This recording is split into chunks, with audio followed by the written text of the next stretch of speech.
Santé en ruine. L'Amérique saigne pendant que les milliardaires sabrent le champagne. Ne partez pas, car ce reportage n'est pas une simple chronique d'actualité. C'est une plongée dans les tréfonds d'un système en crise, où chaque décision politique cache des conséquences tragiques. Ici, rien n'est laissé au hasard. Chaque chiffre, chaque déclaration, chaque vote au Congrès porte en lui un parfum de complot et d'intérêts inavoués. Et vous, spectateurs, vous allez découvrir ce que beaucoup préfèrent taire. Comment, au cœur de la première puissance mondiale, l'accès aux soins, ce droit que tant de nations considèrent comme fondamental, devient une marchandise, un privilège réservé aux plus riches. Avant de lever ce voile, accordez-nous un instant, aimez cette vidéo, abonnez-vous à la chaîne Le Point Os, et surtout, activez la cloche pour ne rien manquer. Ici, nous ne vous servons pas une actualité insipide. Non, nous vous l'apportons brute, incisive, épicée, sans filtre. Car ce que vous allez entendre n'a rien de banal. C'est peut-être même l'histoire qui réécrit, sous vos yeux, la promesse américaine. Partie 1. Le peuple face à la facture, Trump face au champagne. Ah mes chers amis, asseyez-vous bien et attachez vos ceintures, parce que ce qui se joue ici dépasse même le théâtre de chez nous à MVOG-EDA. Aux États-Unis, ce grand pays qui aime se vanter d'être la première puissance mondiale, le peuple se retrouve aujourd'hui avec un dilemme digne d'un mauvais film comique. Choisir entre payer ses médicaments ou payer son loyer. Et oui, pendant que certains comptent les dollars pour savoir s'ils pourront se soigner, d'autres comptent les bulles dans leur coupe de champagne. Quelle ironie! Là-bas, la santé n'est plus une affaire de médecins, c'est devenu une compétition de portefeuille. Tu veux survivre à une grippe? Sors ton chéquier. Tu veux sauver ton enfant malade? Prépare ton hypothèque. Même le docteur ne te demande plus « Où as-tu mal ?» Il te demande d'abord « Quelle est ta carte de crédit ?» Point. Si ce n'est pas la vraie tragédie, je ne sais pas ce que c'est. Et pendant que le peuple crie famine, pendant que les familles se saignent pour acheter une simple boîte de médicaments, Donald Trump, lui, s'assoit dans ses salons dorés comme un empereur romain. Les cheveux toujours bien fixés, le sourire narquois, il lève sa coupe comme pour dire « Santé ». Mais pas la vôtre, la mienne. Vous voyez le contraste. On dirait un film de Nollywood, sauf que là, ce n'est pas du cinéma. C'est la réalité quotidienne de millions d'Américains. Et tenez-vous bien, mes chers spectateurs. Ce n'est même pas une maladie qui tue les Américains, c'est le prix des médicaments. On dit souvent que la santé n'a pas de prix. Aux États-Unis, elle a bel et bien un prix, et pas n'importe lequel. Un prix tellement élevé que même le diable du village refuserait d'y mettre ses cornes. Voilà comment on fabrique un peuple malade au service des milliardaires. Mais ne partez pas parce que si vous trouvez cette première gifle déjà trop bruyante, attendez de voir la deuxième. Là-bas, ce n'est pas seulement la facture médicale qui explose, c'est tout le système qui s'effondre. Alors, accrochez-vous bien, et surtout abonnez-vous à Le Point US. Parce qu'ici, on ne vous sert pas la vérité fade comme une bouillie sans sucre, non. On vous la balance bien chaude, paillementée, comme un bon indolé de grand-mère. Et justement, dans la partie 2, nous allons plonger dans les coulisses d'un congrès où les calculs politiques valent plus cher que les vies humaines. Partie 2. Le congrès. Marché de dupes et cabaret de milliardaires. Mes chers amis, si vous pensiez que le véritable drame se jouait dans les hôpitaux, détrompez-vous. Le cœur du film se trouve là-bas, au Congrès américain. Oui, ce lieu sacré où l'on est censé défendre l'intérêt du peuple est devenu un véritable cabaret politique. Les républicains d'un côté, les démocrates de l'autre, chacun joue sa partition comme dans une pièce de théâtre où les acteurs ne cherchent pas l'Oscar, mais les dollars. Imaginez la scène. Pendant que le citoyen lambda se bat pour trouver 100 dollars afin d'acheter ses médicaments, dans les couloirs du Congrès, on se bat pour savoir quel milliardaire va sponsoriser la prochaine campagne électorale. Les débats ne portent plus sur comment sauver des vies, mais plutôt sur comment sauver des sièges. Voilà donc la tragédie américaine. La santé est malade, mais la politique, elle, est en pleine forme. Et dans ce spectacle grotesque, les républicains sont les chefs d'orchestre. Leur partition est simple, couper dans les aides, supprimer ce qui coûte au peuple et engraisser ce qui engraisse les riches. Pendant qu'ils tiennent leur discours très sérieux à la télévision, dans les coulisses, Il compte les billets comme un Nyangui du quartier bien organisé. Vous croyez que c'est une réforme? Non, mes amis, c'est un braquage en col blanc, une sorte de casse du siècle, version Capitol Hill. Les démocrates, eux, jouent les pleureux. Ils crient fort à la télévision. Le peuple souffre. Mais derrière, ils savent bien que leur propre survie politique dépend aussi des mêmes lobbies. Bref, c'est le théâtre des hypocrites, où chacun se déguise en défenseur du peuple mais finit la soirée en buvant le même champagne que les milliardaires qu'ils prétendent combattre. Et le plus ironique, c'est que cette mascarade est financée par les contribuables eux-mêmes. Et oui, l'Américain qui n'a pas les moyens de payer une ambulance contribue pourtant à payer le salaire de ces politiciens qui marchandent sa vie comme une cacahuète au marché de Mokolo. Si ce n'est pas du vrai NDEM, dites-moi alors ce que c'est. Voilà pourquoi, mes chers spectateurs, il est vital de rester éveillé, de rester accroché à la vérité brute. Et où est-ce que vous trouvez cette vérité? Pas à la télévision américaine où on maquille tout. Non, vous la trouvez ici même, sur le point US. Alors abonnez-vous vite, parce que manquer une de nos enquêtes, c'est comme manquer le marché du lundi à Mbopi. Vous allez regretter toute la semaine. Partie 3 Les assurances. Vampire en costume cravate. Mes chers amis, si vous pensiez que le mal venait seulement des politiciens, attendez de voir les véritables ogres de cette histoire. Les compagnies d'assurance et les géants de la santé. Ah, ces gens-là, ils ne portent pas de cornes comme le diable de nos contes, mais croyez-moi, leur facture pique plus fort qu'un serpent de brousse. Imaginez, aux États-Unis, avant même de voir un docteur, il faut d'abord voir son assureur. Oui, c'est lui le vrai médecin, c'est lui qui décide si vous allez vivre ou mourir. Tu arrives avec ta douleur au ventre, l'assureur ouvre son ordinateur, clique 3 fois et te dit « Désolé, cette maladie n'est pas couverte par votre forfait. » Comme si la mort choisissait elle-même sur quelle ligne du contrat elle va s'asseoir. C'est ça l'Amérique moderne. Ton destin se joue dans les bureaux climatisés d'un assureur qui n'a même jamais vu ton visage. Ces compagnies, mes chers, c'est du vrai banditisme organisé. Elles te disent « Paie ta prime tous les mois, même quand tu n'es pas malade. » Et quand enfin la maladie arrive, parce qu'elle finit toujours par arriver, elle trouve 1001 excuses pour ne pas payer. On dirait un Tontin Man escroc du quartier, celui qui disparaît le jour où tu devais toucher ta mise. Voilà le modèle américain. Pendant que les familles se ruinent, que les malades choisissent entre acheter des médicaments ou payer le bus pour aller au travail, les patrons de ces compagnies s'offrent des villas avec piscine, des jets privés et des vacances aux Maldives. Aux États-Unis, le vrai jackpot n'est pas à la loterie, non.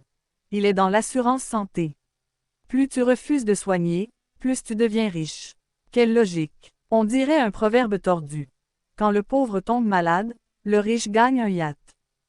Et comme si ça ne suffisait pas, ces géants ont aussi leurs complices. Les laboratoires pharmaceutiques. Eux aussi, ce sont des champions. Ils augmentent les prix des médicaments comme un vendeur de maïs qui triple le prix le jour de fête. Un simple comprimé devient plus cher qu'un repas complet dans un restaurant 5 étoiles. Résultat. Aux États-Unis, tu peux mourir non pas de ta maladie, mais de la facture qui l'accompagne. Mais restez tranquilles, mes chers spectateurs.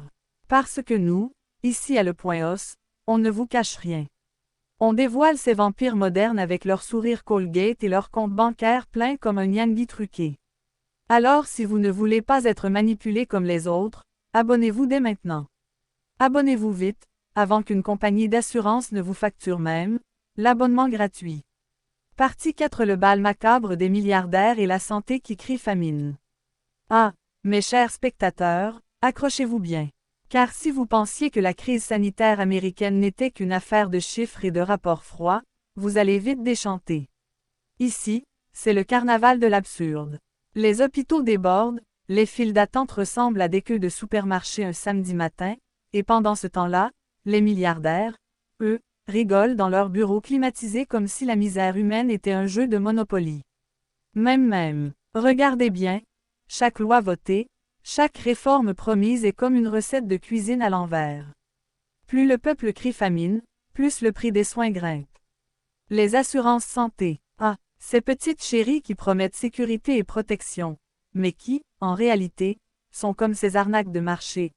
vous payez, vous souriez, et quand vous avez besoin, ils disparaissent comme fantômes. Et pendant que le citoyen se débat, les PDG de ces géants de la santé se frottent les mains, organisent des soirées VIP et investissent dans des projets qu'aucun mortel ne pourrait comprendre. Même, ils transforment les urgences en playground pour leurs finances. Mais attendez, ce n'est pas tout. Il y a ce petit parfum de cynisme qui flotte dans l'air. Des politiciens qui parlent de « réforme pour tous », des reportages sponsorisés qui vous vendent de l'espoir comme on vend du pain rassis, et des think tanks qui publient des études qui ne servent qu'à justifier l'injustifiable. Et vous, spectateurs attentifs, vous vous retrouvez à compter vos sous pour une simple consultation médicale, pendant que l'élite trinque au champagne, en se moquant ouvertement de vos sueurs froides. Alors, avant que je vous emmène encore plus loin dans ce théâtre de l'absurde, un petit rappel de survie moderne. Abonnez-vous à Le Point Os, activez la cloche, et mettez vos lunettes anti-blessures émotionnelles. Parce qu'ici, on ne joue pas à cache-cache avec la vérité. Non, on la balance, même, sans gants, sans pitié et avec ce sel de vérité qui pique juste là où ça fait mal. Et maintenant, préparez-vous, car dans la partie suivante, on va dévoiler comment les lobbyistes transforment les maladies en opportunités d'or massif, et croyez-moi, ce n'est pas joli pour le peuple. Partie 5 lobbyistes, malades et opportunités d'or. Le business de la souffrance. Mes chers spectateurs, prenez vos sièges et serrez vos ceintures. Car si vous pensiez que la santé en Amérique était déjà un cirque, attendez de voir l'acte le plus cynique. Le bal des lobbyistes. Oui, ces créatures légendaires qui transforment la douleur des gens en opportunités financières plus grosses que leur yacht.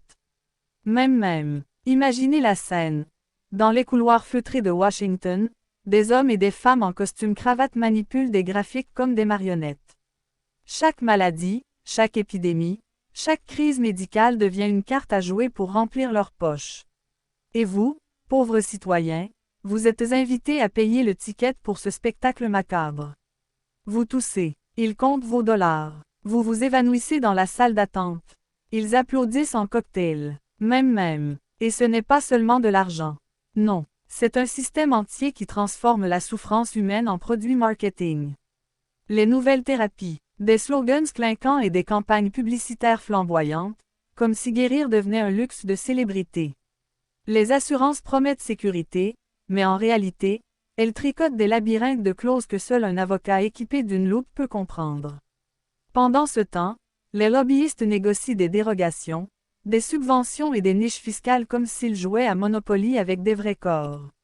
Mais attendez, le clou du spectacle arrive. Certains hôpitaux, devenus des machines à cash, facturent des soins vitaux à des prix si absurdes que même un oligarque russe aurait mal au portefeuille.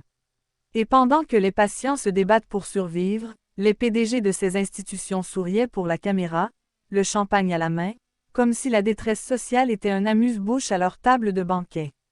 Même, c'est de la haute gastronomie de cynisme. Avant de vous faire plonger encore plus profondément dans les coulisses de cette folie humaine, un petit conseil. Abonnez-vous à Le Point Os, activez la cloche et préparez-vous mentalement. Ici, on ne vous cache rien. On vous sert l'info brute, épicée et piquante, celle qui fait transpirer même les politiciens les mieux huilés. Et maintenant, dans la partie suivante, nous verrons comment la dette médicale écrase le citoyen lambda, transformant sa vie en feuilleton tragique, où chaque facture devient une scène de suspense insoutenable. Partie 6 Dette médicale et citoyen lambda. Quand la facture devient tragédie. À mes chers spectateurs, ici, on entre dans le chapitre le plus cruel de cette comédie américaine. La dette médicale. Oui, cette petite bête noire qui rôde derrière chaque consultation, chaque test sanguin, chaque urgence. Et là, vous allez voir comment le citoyen lambda, celui qui se lève à l'aube pour gagner son pain, se retrouve écrasé sous un rouleau compresseur bureaucratique et financier. Même, imaginez. Vous tombez malade, vous pensez pouvoir vous soigner comme dans un pays civilisé, et bam! Vous découvrez que votre traitement va vous coûter plus cher que votre maison. Les cartes de crédit chauffant, les prêts s'accumulent, et les appels de recouvrement deviennent la bande-son de vos nuits blanches. Les hôpitaux.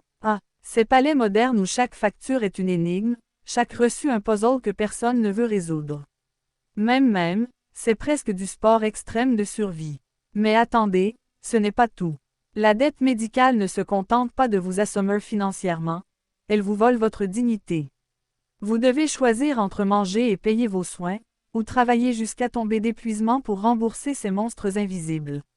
Pendant ce temps, les lobbyistes et les assurances regardent la scène, confortablement installés dans leur suite luxueuse, avec un popcorn à la main. Même, c'est un théâtre où la tragédie du pauvre devient spectacle pour les riches. Et le plus satirique, mes chers spectateurs, c'est que cette dette, soi-disant, à votre avantage, est vendue comme un outil de motivation. Oui, vous avez bien entendu. Endettez-vous, ça vous rendra responsable. Disent-ils. Même, si ce n'était pas si cruel, on en rirait à gorge déployée. Chaque facture impayée devient un levier, chaque retard un instrument pour tordre encore plus la vie des citoyens. Avant de clore cette descente aux enfers et de révéler ce qui pourrait sauver ou condamner le système, un petit rappel. Abonnez-vous à le.os, activez la cloche et préparez votre esprit. Ici, on ne vous sert pas de la soupe tiède. Non, on vous balance le plat brûlant, avec tous les ingrédients de la vérité qui pique, qui brûle et qui fait réfléchir. Et maintenant, préparez-vous pour la conclusion, où toutes ces absurdités se révèlent, où l'Amérique saigne mais où le cynisme danse, et où vous allez comprendre pourquoi, derrière ce chaos, un changement radical est non seulement nécessaire, mais inévitable. Conclusion. Quand l'Amérique saigne et que le monde regarde. Alors, mes chers spectateurs, dites-moi franchement. Quand vous entendez parler de l'American Dream, est-ce que vous y voyez encore une promesse, ou juste une facture à payer? Ici, on a suivi ensemble ce théâtre cruel, où chaque hôpital devient une arène, chaque loi un jeu de Monopoly, et chaque patient un numéro dans le grand spectacle du cynisme. Même, comme le disait Mark Twain, Truth is mighty and will prevail. There is nothing wrong with this, except that it ain't always convenient. La vérité est puissante, mais pas toujours pratique, et surtout pas profitable pour ceux qui tirent les ficelles. Nous avons vu comment les milliardaires dansent sur les plaies, comment les lobbyistes transforment la souffrance en or, et comment la dette médicale écrase la vie des citoyens ordinaires. Vous comprenez maintenant pourquoi certains comparent le système à un carnaval où la trompette joue pour les riches et la cloche sonne pour les pauvres. Et vous, spectateurs, quel rôle voulez-vous jouer dans ce scénario? Êtes-vous prêt à rester spectateur ou à lever la voix? Dites-le dans les commentaires. Partagez vos histoires, vos indignations, vos réflexions. Parce que c'est dans le débat que naît le vrai changement. Avant de partir, un petit rappel stratégique. Abonnez-vous à le.os, activez la cloche et aimez cette vidéo. Ici, on ne vous sert jamais de l'information tiède. On vous apporte le brut, le piquant, l'irrévérencieux, pour que vous compreniez, analysiez, et surtout, que vous discutiez. Même, si vous ne le faites pas pour vous, faites-le pour ceux qui n'ont pas encore les mots pour dénoncer l'injustice. Alors, mes chers spectateurs, en regardant tout ce chaos, une question persiste. Comment un pays qui se vante d'être la terre des libertés peut-il encore ignorer la détresse de ses propres citoyens? À vous de nous répondre. La discussion commence maintenant, et souvenez-vous. Le.us vous apportera toujours la vérité, même quand elle pique et dérange.